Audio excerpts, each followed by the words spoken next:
दरियाफ digital में कमर जमील साहब का अदबी कॉलम दरवाजे शुरू किया जा रहा है।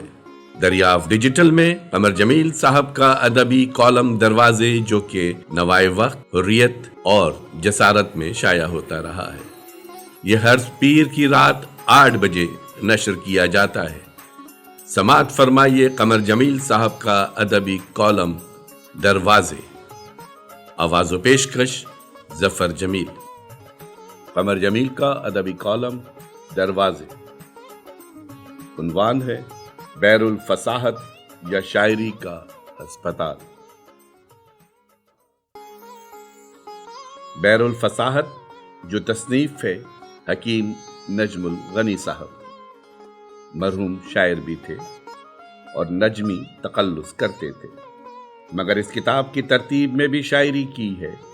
यानी पहले 5 मोती मिलेंगे, जी नहीं 6 मोती, ये सब एक सदफ में हैं।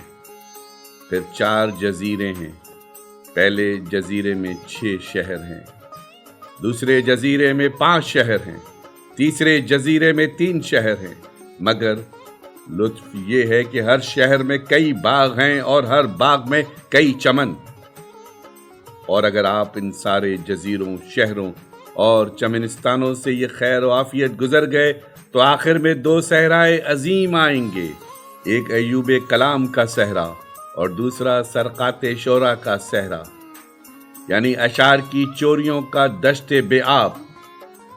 किताब खासी ज़ख़ीम है। अगर आप तरतीब के इस निराले अंदाज से घबराते नहीं तो आपको खासी मालूमात मिल जाएंगी। मसलन ये पता चलेगा कि फ़ारसी, अरबी और उर्दू में शायरी कैसे शुरू हुई, शायरी किसको कहते हैं, नज़्मों की कितने किस्में होती हैं, शायरी की तख्ती कैसे होती है, वज़न किसको कहते हैं, उरूस क्या चीज़ है, रुबाई की बहरें कौन सी हैं, काफिये के ऐब क्या क्या हैं, तशबीह किसको कहते हैं, तशबीह में खूबसूरती कैसे आती है, इस्तारा आखिर है क्या चीज़, और कुछ इस्तारे की किस्में होती हैं, मजाज़े मुरस्सल और ये किसे कहते हैं, सनाए लफ्ज़ी और सनाए मानवी किसको कहते हैं, नस्र की कितनी किस्में हैं, अल्फाज के लिहाज से और माने के लिहाज से। और आखिर में जाकर सहराओं में पता चलता है कि कलाम के अय्यूब क्या होते हैं और सरका क्या चीज़ है।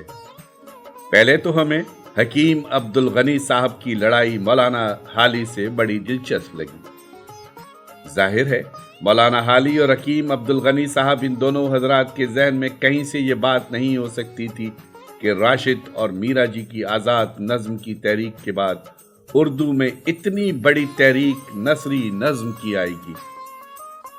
अब ज़रा इन दोनों हजरात की जंग इस बैरुल फसाहत में मुलाहिजा फरमाइए। इसका दूसरा एडिशन 1927 ईस्वी में शाया हुआ था। यही एडिशन मेरे सामने है। शेर के मानी लुगत में जानने के हैं और इस्तिलाह में इस कलाम मौजू का नाम है जो औज़ान मुकर्ररा में से किसी वज़न पर हो और मुक़व्ज़ा हो और बिलक़स्द मौजू किया गया हो। शायर के लग़वी माने जानने वाले के हैं और इस्तिलाह में उस शख्स को कहते हैं जो बहरो वज़न, तख्ती, काफ़िया वग़ैरह लवाज़िम शेर को जानता हो। यही जो शख्स इन लवाज़िम शेरी से ख़बरदार ना होगा, वो तबन मौजू रखता हो, उसको शायर नहीं कहना चाहिए। हाली कुलियात के मुकदमे में लिखते हैं कि शेर के लिए वज़न एक ऐसी चीज़ है जैसे राग के लिए बोल। जिस तरह राग अल्फाज का मोहताज नहीं, उसी तरह नफ्स शेर वज़न का मोहताज नहीं। अलबत्ता वज़न की शर्त नज़्म के लिए है। कदीम अरब के लोग यकीनन शेर के यही मानी समझते थे। जो शख्स मामूली आदमियों से बढ़कर कोई मौसर और दिलकश तकरीर करता था, उसी को शायर जानते थे। जो अरब की आम बोलचाल से फ़ौक़ियत और इम्तियाज़ रखती थीं। यही सबब था कि जब कुरैश ने कुरान मजीद की अजीब इबारत सुनी तो जिन्होंने इस कलाम को कलाम इलाही ना माना, وہ رسول خدا صلی اللہ علیہ وآلہ وسلم کو نعوذ باللہ شاعر کہنے لگے۔ محقق طوسی اساس الاقتباس میں لکھتے ہیں کہ عبری اور سریانی اور قدیم فارسی میں شعر کے لیے وزن حقیقی ضرورت نہ تھا۔ سب سے پہلے وزن کا التزام عرب نے کیا ہے۔ قافیہ بھی ہمارے یہاں شعر کے لیے ایسا ہی ضروری سمجھا گیا ہے جیسے کہ وزن، مگر در حقیقت وہ بھی نظم ہی کے لیے ضروری ہے، نہ شعر کے لیے۔ اساس میں لکھا ہے کہ یونانیوں کے یہاں قافیہ بھی مثل وزن کے ہمارے موجودہ شاعری کا دار و مدار ہے، اور جن کے سوا اس میں کوئی خصوصیت ایسی نہیں پائی جاتی جس کے سبب سے شعر کا شعر پر اطلاق کیا جا سکے۔ یہ دونوں شعر کی ماہیت سے خارج ہیں، اسی لیے زمانہ حال کے محقق شعر کا مقابل جیسا کہ عموماً خیال کیا جاتا ہے نثر کو نہیں ٹھہراتے، بلکہ علم و حکمت کو ٹھہراتے ہیں۔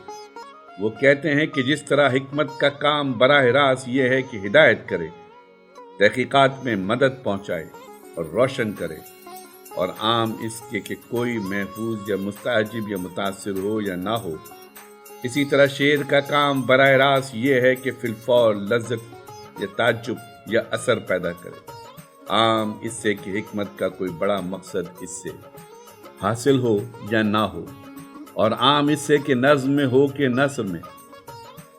نجم الغنی صاحب فرماتے ہیں، حالی نے یہاں انتہائی درجے کی غلطی کی ہے اور اپنے معتقدوں کو غلطی میں ڈالنے کا کام کیا ہے، اس لیے کہ جن لوگوں نے یہ کہا ہے کہ شعر کے لیے وزن شرط نہیں ہے وہ اہل منطق ہیں، اور اساس الاقتباس کا جو حوالہ دیا ہے وہ بھی فن منطق ہی میں ہے۔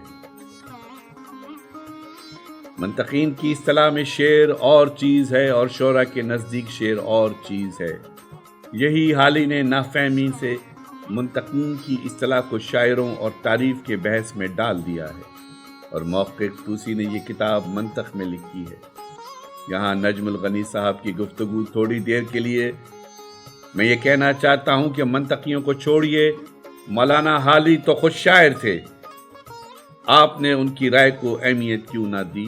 اور تاریخ نے یہ بھی ثابت کر دیا ہے کہ وہ تمام ماہرین عروض سے بڑے شاعر تھے۔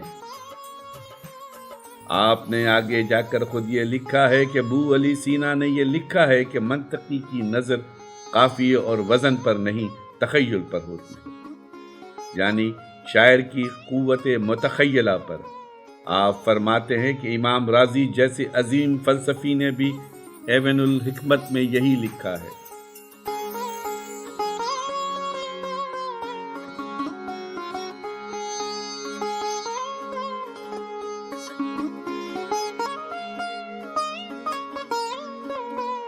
آواز و پیشکش ظفر جمیل۔